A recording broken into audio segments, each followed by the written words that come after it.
Though he fall, he shall not be utterly cast down. For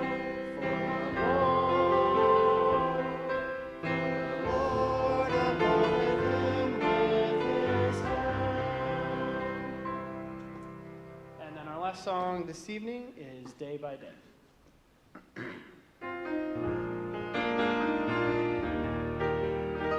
Day by day, and with each passing moment, strength I find to meet my trials here.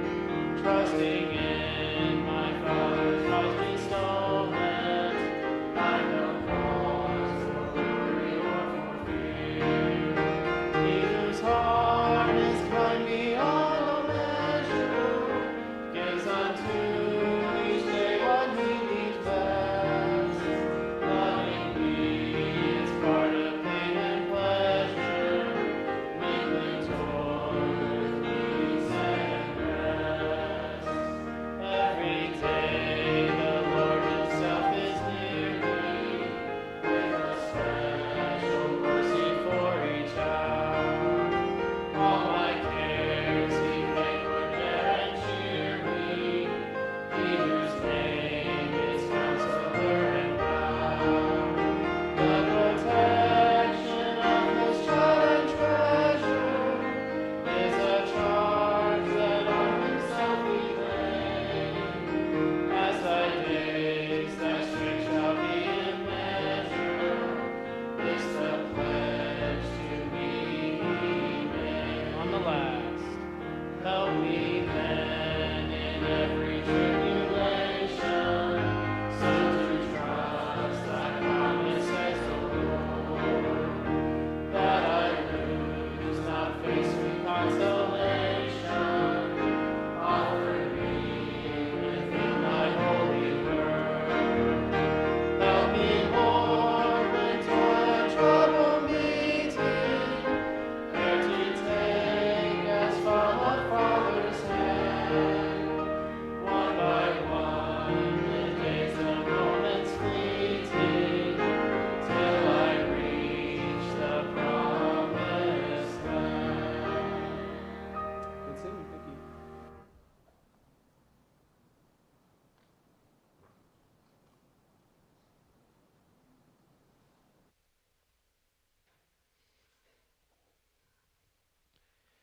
I was looking here, I was going, wait a minute, he took off my keys, but, in the days when everybody's got fobs and all that other stuff, and they all look the same, I was like, ah.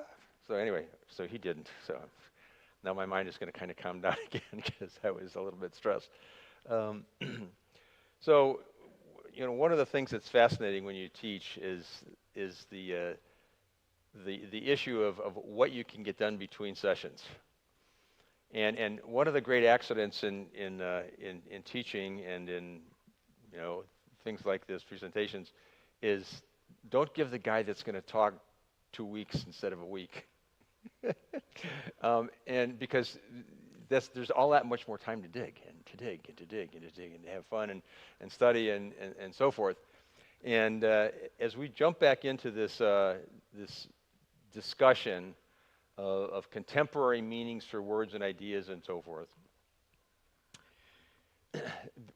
the biggest thing that we have to come to grips with is that there is a very, very substantial historical foundation for this. And it's not something that just popped up out of, for those of you that have flower gardens, you've been out, you walk the flower garden at night, and you pull the weeds out, and you wake up in the morning, and then where do those handful of weeds come from? These are not ideas that just pop up overnight. I mean, these are ideas that have a long-standing history. And so I'm going to dig back to come forward, and we'll start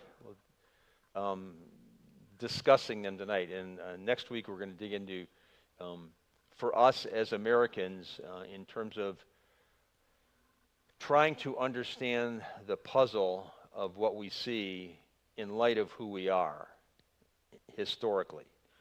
It makes no sense that we are discussing some of these things if we really understood our history. I was talking with one of my friends that I worked with for probably 8 years when we were in D.C. He's a former civics and history teacher in Kentucky, and he's been working in government circles for the last 20 plus years. And he said, you know what? I am absolutely convinced that 99% of Americans never had a civics lesson, don't understand the basics of who we are, can say say U.S. Constitution, but they have no idea what it means. They can say Declaration of Independence, but they have no idea what it means. They may have read the first sentence of the Declaration, or they may know that someplace in the Constitution there's "We the People," but that's about the extent of what they know. And therein lies a bit of the problem of where we find ourselves at this point in terms of American history. And we're at a point in U.S. history where you can actually look back and look forward and wrestle with the why we are where we are today in terms of where America is. And it's in history, the history of individuals, countries, nations, etc. The word fear and the concept of fear has an immense impact in terms of what's going on and the variety of definitions for the word fear. And when we talk about the fear that we would most naturally find kinship with, is this fear. When fear rises to moral, righteous indignation, all right? Because fear is not just something that's an intimidator. Fear causes action, all right? And if we think about it this way, the fear that causes us to rise to moral, righteous indignation, because it's the fear of the consequences in almost every situation. There is a result, an American Declaration of Independence, an American Revolution as well. And it was out of the fear of where the U.S. was going to go. And again, when we talk about our founding fathers, they understood the history of the actions of ideas and the consequences of ideas, and where it would take a nation, would it take a generation of people. And here, when we take a look at this, the foundation of much of this is the First Great Awakening. All right, and what happens with the First Great Awakening is this: there was, if you remember, Jim Shetler talked about this. There is the gospel coming down and regeneration happening immediately thereafter, and the change in the lives of people, individuals, families, communities, with the Great Awakening. And we had an awakened society, all right? It was religious, but it became awake spiritually. And that had an effect. And there was a supernatural movement of God that we can trace and we can see in this period of American history, okay? There was a slight version, a similar version, but not as significant in Great Britain. But the other fear that we see in this context is the fear that descends to tyranny. And tyranny is the fear of tyranny is a fear that basically drives people to horrendous impulsiveness, etc. And this is what we have with the French Declaration of the Rights of Man, which basically says man has all these rights, and there's a whole history and then we have the French Revolution, which can only be described as brutal, right? Now, and understand that the difference between the American Revolution, it was essentially between us and Great Britain, and we had an Atlantic Ocean that separated the two other countries, but nevertheless, the Brits were here and so forth and so on. But the disposition of the nature of war, that war was very different than the French Revolution, because remember, it was in the French Revolution that there was the first application of the guillotine and the frequent usage of it, and all the other brutalities that were part of the French Revolution. And it was a function of the Enlightenment, or foundation of it was the Enlightenment, which is where the reasoning of man and man alone takes control of society. And when man is in control without the supernatural work of God, the only thing that you have functioning is the old nature. And the old nature is anything but a pleasant nature. I mean, it's brutal. I mean, by nature, the nature, the old nature of man is brutal. And we see this all of the time. And so when we ask the question, and we think about this today, where is America today? We are on a razor's edge. And the question that I ask, and as I look at what's going on, and I read the material that's going on and being published and being distributed in our school systems across the country, whether it's elementary school, junior high, high school, college, is this fear of disagreeing and not following in the tyranny and living under the tyranny without question, right? And we see this, all you have to do is look at the news on a daily basis, and you see fear being exercised by political leadership up and down the food chain, right? In many ways. And so, and it's not, so there's really no people making decisions because they're making decisions because they've spent time on their knees to make the decision, right? So when we talk about this, what I want you to understand here is that depending on what set of ideas you're operating with, you end up with a different set of consequences. And that's why I tell you that if you compare and contrast the French Declaration of the Rights of Man and the Declaration of Independence, and then you study the American Revolution and the French Revolution, excuse me, you wonder if one was being exercised by human beings and the other one was being exercised by some brutal other form of life. I mean, it's that the contrast is that substantial. But as we work through this and we ask ourselves the question, how did we get here? Well, the period from the 1850s to the 1860s is something came into existence, and it basically permeated academia, and it was what's known as historical higher critical method, and it basically put man in the driver's seat on everything that we understood. German rationalism was there, and it is a source of compromise with man as the source of all knowledge. Okay, they compromise everything and anything as long as man can stay in control of everything. The Enlightenment, and this is the age of reason, humanism, human reasoning, naturalism, which is the opposite of supernaturalism. And if you take supernaturalism out of the equation, and the only thing that's left is naturalism, that is to say, God's not in the equation, he's not even permitted to be discussed and so forth, and all that's in the equation is man, we have society and culture and nations going in a very, very different direction. And this is what the goal was. I mean, the goal was to put man on the in the throne and so forth. So we have the Great Awakening in 1730 and 40, and there's a correlation between there's a set of studies out that ask the question, what is the connection between the economic policies, the wars, the religious policies, and religious dynamics of a country, of a society, and we see this tension that's going on. The Great Awakening was in place, and it had impacted our country before we had the American Revolution. And having been in uniform and had studied the history of war and the history of the nature of war, what do we do with prisoners? And we talk about the code of conduct, and we talk about things like the Uniform Code of Military Justice. How do we do what we do in the brutal activity of war? and a lot of this comes from an understanding who is man, and what are we dealing with? We're not dealing with an animal of some sort. We're dealing with another human being, and I'll get to the significance of that here in a minute.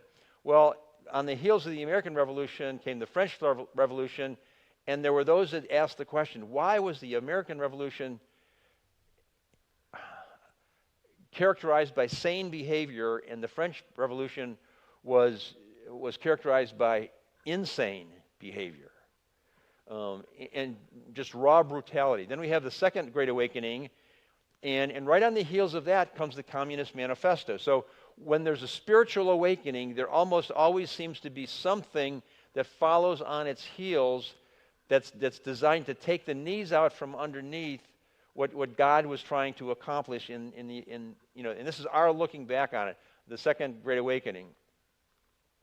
And with the Communist Manifesto, they codified this whole idea of oppression and class, and basically, creating rigid barriers between classes, and codifying this.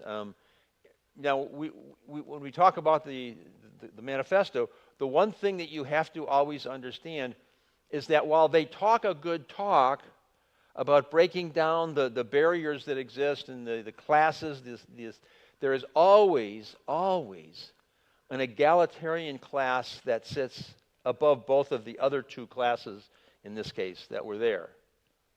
And so the idea that somehow or another the Communist Manifesto and the socialism that came out of it, and we'll look at equality and things along that line in a minute, and the issue of the source of oppression, we quickly realize, but there's something missing. They didn't tell us about, we, the elite, thanks, Robert, are not going to give up our place at the table, right?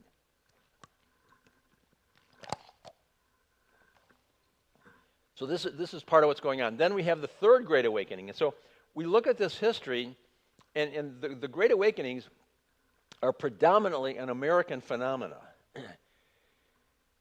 And it tells you why America was able to actually pull off the American dream in spite of all these other things that were going on, because there was this presence of a holy God in the hearts and minds of the people, and it impacted their thinking and so forth and so on, and their behavior, etc.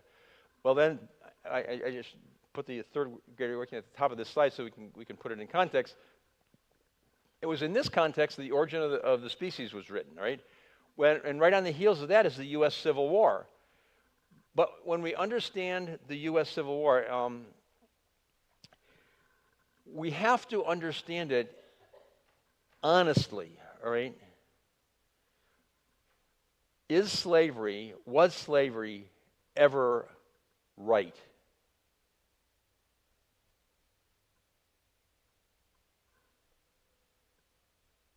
Legitimate, etc.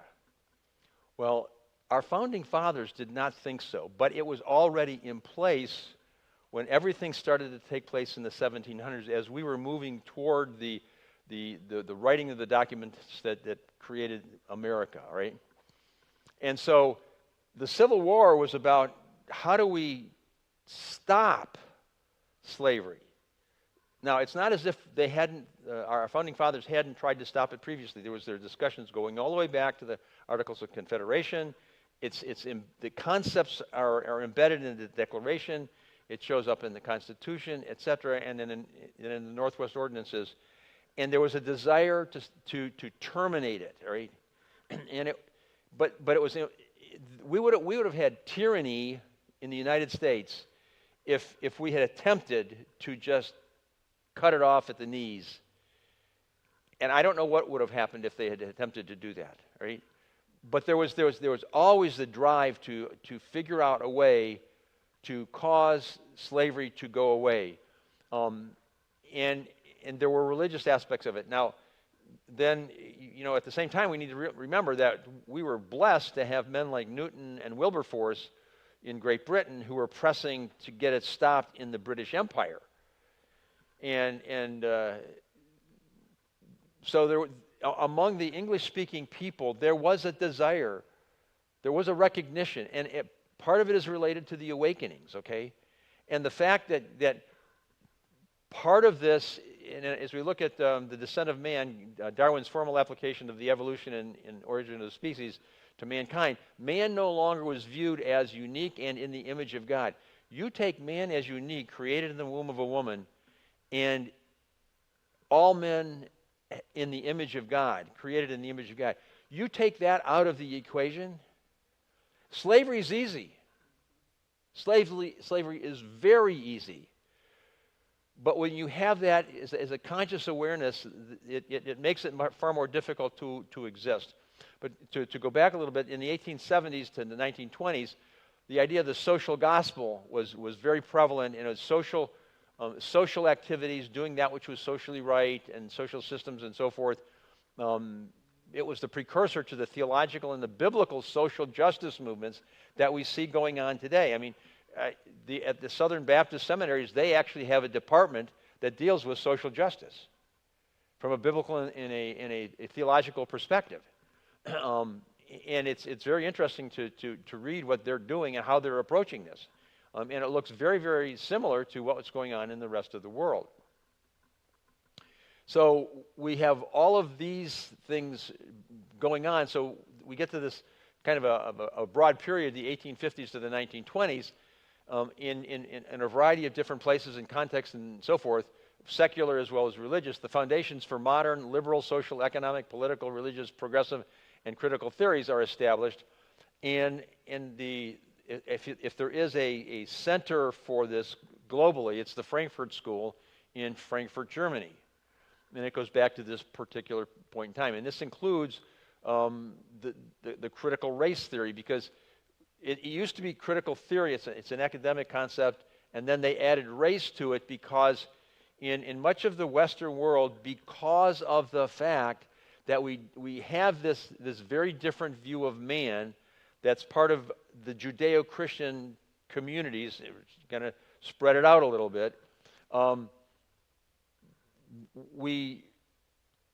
then we have Darwin coming in, bringing the race piece in order to create the division and the diversity and so forth and so on. They had to add race to it because class did not have any meaning in the Western world, where you had capitalism and instead of other forms of economic structures.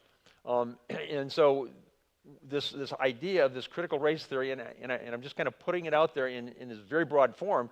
It's an amalgamation. I mean, it's basically a real stew that includes all the subtitles of self-identity and everything that's there, oppression and the intersectionality of things, and how to overlay all these things to create more and more intensive forms of oppression, to create a perspective in a person's heart and mind from a victimization perspective that you're oppressed to the point of you deserve. And so deserve and rights of man, the change in terms of an understanding of the rights of man has an impact on these things as well. So then we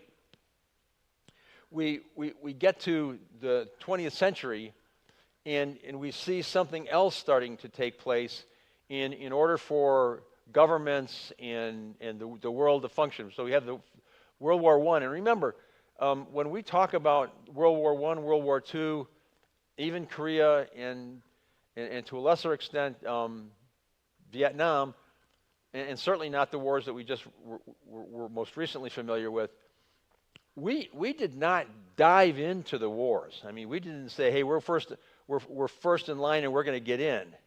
We were dragged in kicking and screaming, basically, and the Americans did not want to get in because they understood the wars of Europe. Think of the 30 Years' War and the 100 Years' War and all, and they said, no, we don't want to get in. We're going to isolate ourselves, all right? However, because of the nature of these wars and who America was and the understanding of freedom and so forth and so on, we did get into World War I. But there's a natural consequence when you get into war. Is costly. It's expensive. And so there was the post-World War I recession, and it had an impact on the culture and the society. And then we have, coming right on the heels of that, the Roaring '20s. And this was just let's just make up for all of what we've not been able to do for the last 6 or 8 years. And quite literally, we did. And the debacle and the debauchery and so forth of that was horrendous in terms of the impacts. And then we have the Great Depression, okay? And again, what's going on is we see man being put in the crucible again and again and again and again. And then we have the recession of 37 to 38. And then we have another world war, all right? War is politically expedient, all right? It's one way of controlling the society.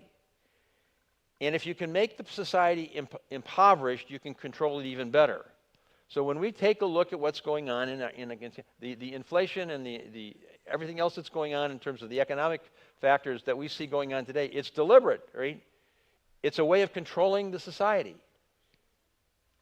And so when we, and again, why did we get into World War II? Nazism and the fear, right, that the Germans might just win, because they're looking back on World War II.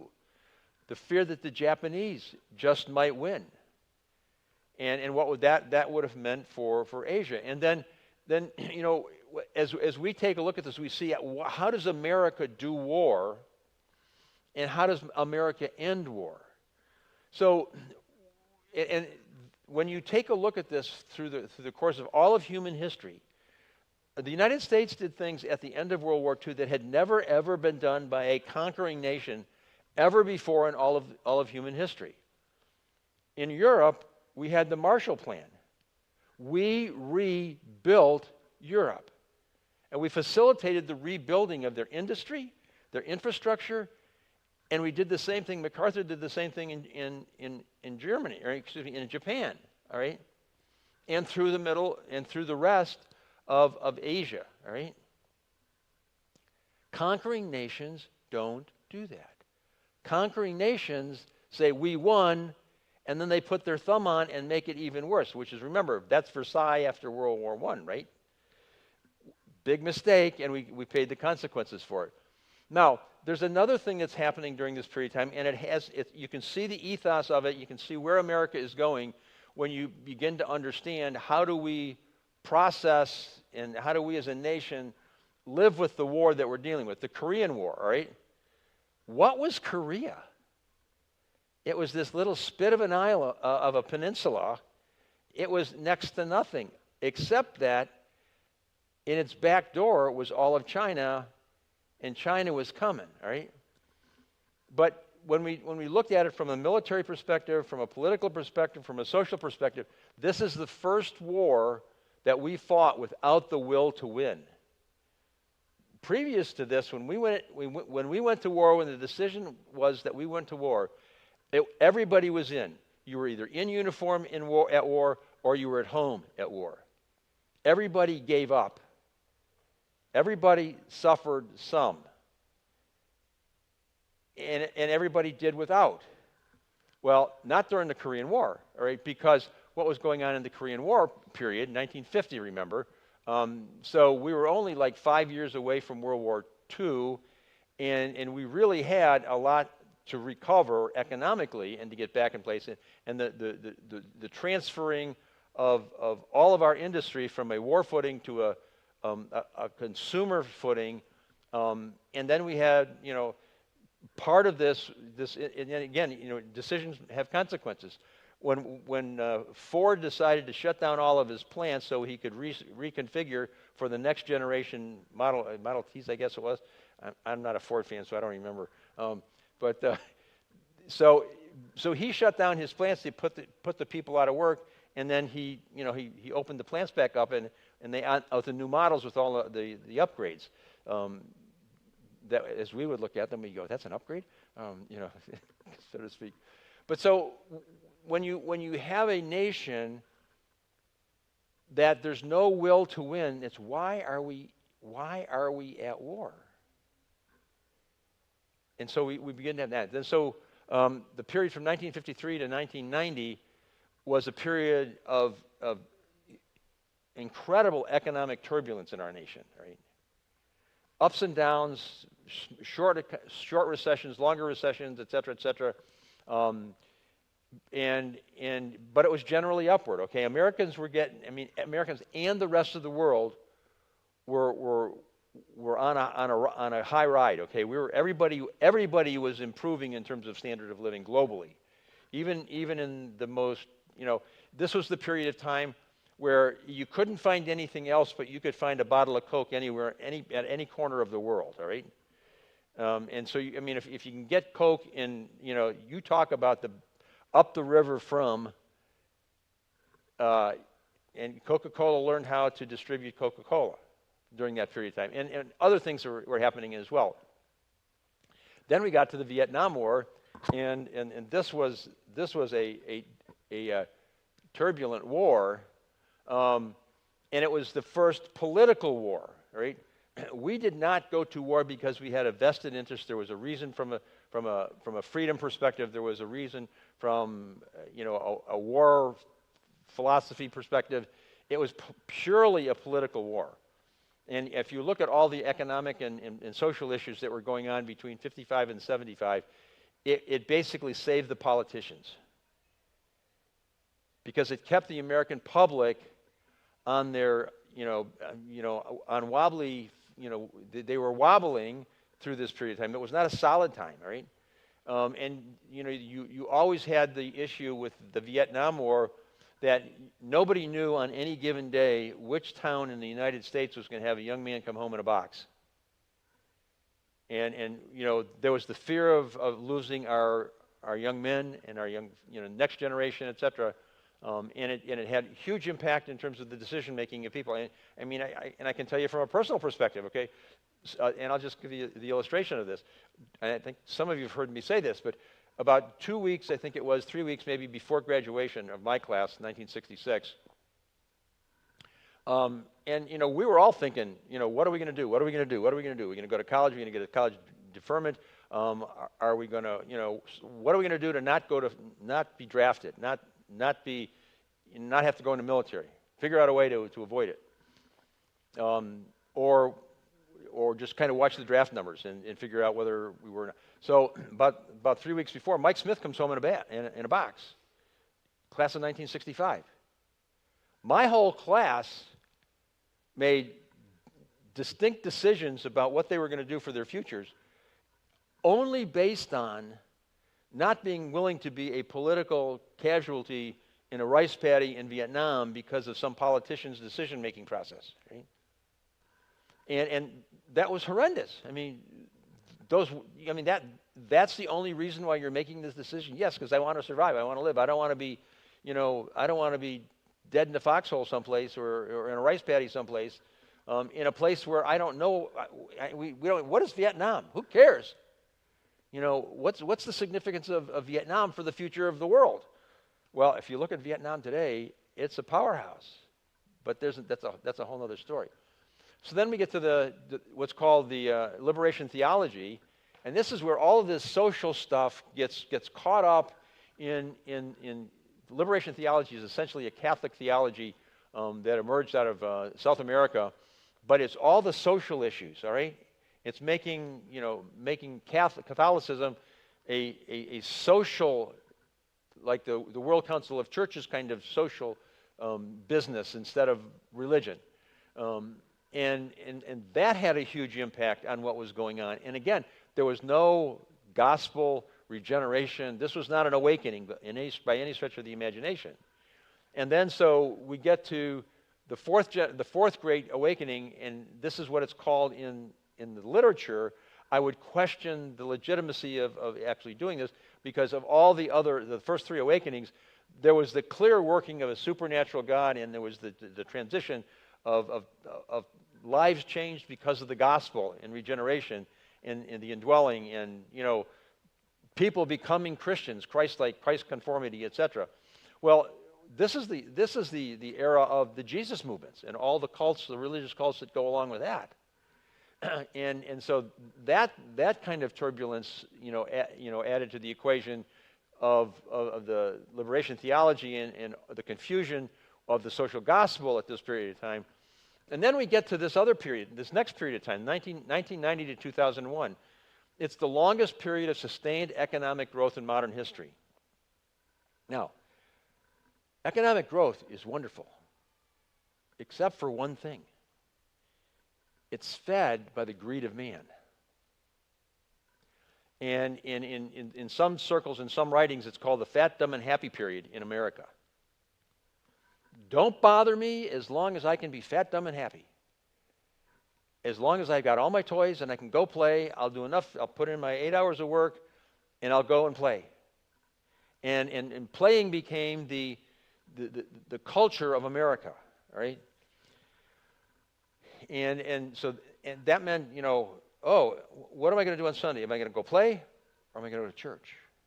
Am I going to grow in Christ, or am I going to go play? And see, so that's why I say a great economy is not the friend of the church in many respects, because it gives man the ability to just ignore God. Say, look how great it is. Look what I'm doing. See what I'm achieving. And it's all about man. And so then we get to 1991, the first Gulf War. This is the first war with most Americans not in at all. The only people that were in when it came to the first Gulf War were those who were already in uniform and those families who had a son or daughter come home in a box. The rest of America, they did not care whatsoever, and we faced that. I mean, in the military, I can tell you that that was not a fun period of time, and it was almost worse than the period after Vietnam. And we're in this period of 2001 to the present, Operation Enduring Freedom, and this was the first war against an unnamed enemy. In all the other wars, we knew exactly who we were fighting, for what reasons, and it was easy to figure out how to do your military strategy. Operation Enduring Freedom, if you ask the average military person, who's your enemy, they're going to probably say their immediate military leadership, at least today. Okay, but it's true. We didn't name the enemy. The alternative name to Operation Enduring Freedom was the Global War on Terrorism. Well, what is terrorism? It's a tactic. How do you put the military force of a nation the size of the United States and put it at war against a tactic and think that you have any potential of winning whatsoever? It's are you all familiar with the phrase whack-a-mole? It's like its head shows up everywhere, and you can't succeed. Well, that's what this is all about. I mean, instead of saying the war that we're up against is this: it's Islam and the Middle East. If we had said that, there would have been a potential for success and for us to have gotten out of this and for this to have been something that is behind us. Now, all that's hindsight, all that is speculation, okay? But there was the fear we didn't have any problem with communism, we didn't have any trouble with socialism, we didn't have any problem with Nazism in terms of wars of the past. If we had said it's Islam and the Middle East, we would have at least had a target, and we would not have been the target all the time. And so, I mean, and this is the craziness of this was something that I walked through about 2 days after I got to the Pentagon after 9/11, and my boss and I, we were listening to what's going on and doing, we were writing papers and so forth that we had for the senior leadership. Well, the ripple was out in the Pentagon that they were going to name this military operation Infinite Justice. And Mel and I looked at each other and we said, oh no, we've got to stop this, and we're going to have to take the risk to write the paper that basically is going to have to go all the way up to the president and say, sir, in all due respect, let's think this through. And we basically wrote what's called a white paper, and it says, number one, the United States does not have, has never had, and will never have the capacity to do anything infinite. Right? And secondly, it's not the place of the United States to exercise retributive justice. Remember, this was after 9/11 when we were directly attacked, all right? In the wars before, we had not been directly attacked on our homeland, all right? So yes, that was a response, but it was an emotional response, and we said, men, and this went up through, basically through the SecDef, who was Mr. Rumsfeld at the time, who I had the most respect for in the world in terms of SecDefs, and then to the president out at Camp David, and we had suggested that if we take American history, what we're really trying to do was to create a space for enduring freedom and for us to be able to demonstrate what real freedom is to a portion of the world that knew nothing about it since AD 600, which is the entire Islamic world. And so this is where we ended up. Fortunately, they said, somebody took a deep breath and said, oh my goodness, we would have really, I'll let you, so those of you that have been around the military, you know the language and the terms that would have been used for making that kind of a mistake, all right? So they were very thankful, and we came, on Monday morning, we basically got a verbal from the SecDef, from the president, for taking the risk to do that, all right? So anyway, so then in our more recent history, we have what's called the Great Recession, right? The 2007, 2008 Great Recession. Well, if you do the work on the economy and all the rest of that, it's 6 years. So in 6 years, most people forget everything, all right? So they can't remember when there was a little bit of pinching of the penny, going back to early 2000, all right? It lasted a year and a half. Unemployment was only 10%, and 10% is not bad, all right? We've been through multiple 10%, ups and downs. And the GDP decline was only 5.1%. And I say only. That's a lot, but it's not massive, all right? Then we get to the COVID recession of 2020, and it's been 10 years since we had any kind of economic belt tightening or whatever, and people had to just actually, I can't do this. I can't do all my toys. I can't have all my fun. I can't have all my whatever that I want to do. It lasted 2 months. Unemployment spiked, but it came right back down, partially because of all the unemployment checks that were being put out. And there was a huge decline in the GDP. But understand, those terms mean nothing when you don't look at the rest of the factors, all right? So we have this history of the economy up and down, politics up and down, other nations up and down, but yet, as a general rule, we're moving forward. But at the same time, when we take a look at what's going on in the United States, we are plummeting, spiraling down.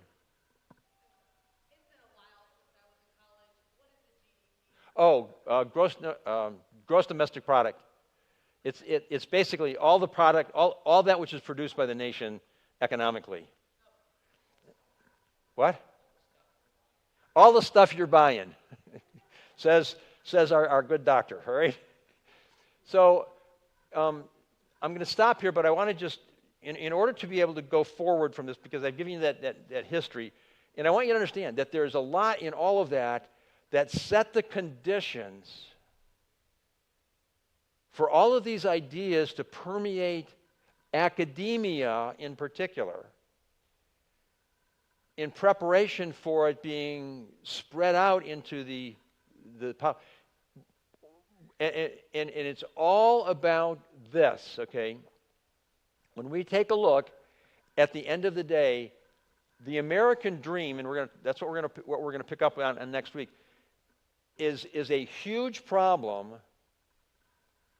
for this whole group that we're dealing with because of one thing. It's openly based on Christian principles. And that is the major reason why it's despised. And they want to do everything that they can to undercut the potential for the American dream to survive. And we're going to talk about things such as the opportunity for prosperity. Equal. What does that mean? Equal, and you have to add a word, opportunity. And we'll get to the issue of dealing with equal, equality, and equity next week.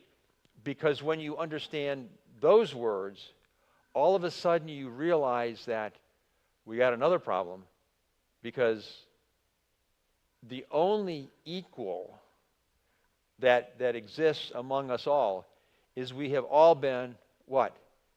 Formed in our mother's wombs, the hand of God at work, and we are all equally created in the image of God. And that's a deep-seated thing. That's not a superficial thing, all right? And when we start to peel this back a little bit, understanding that for all of us to have been created in the image of God, that doesn't say anything about who we are in terms of what we can individually do, right? And we'll talk more about that next week. So I'm going to stop here. This is where I stopped this morning, and I don't want to get myself in a pickle for next week. And trying to figure out, where did I stop last week? Anyway, so let's pray. Father, we as believers have a tremendous opportunity to be salt and light in the world today.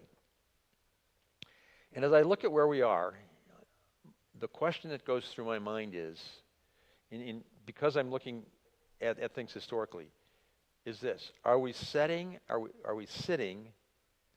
at the threshold of the fifth great awakening? Because, Lord, pastors said it, Jim Shetler said it, others have said it. Apart from a great awakening, the only thing that I know that would be naturally on the horizon would be another revolution like the French Revolution. And that's a terrifying thought to think about. But Lord, we could pray that you would do what you've done in the past. But that means we've got to be ready to be those who are going to be on the front line with the gospel, etc. And so, Father, as we look at this, we wonder, and we should wonder, and we should be asking ourselves, Lord, what do you want me to do today? And how do I do that which is going to assist in the facilitating of our nation not going down that path? And so in any event, not knowing what's happening, Lord, help us to be just good salt and light in the world tonight, tomorrow, and the rest of our days. In Christ's name we pray. Amen. You're dismissed.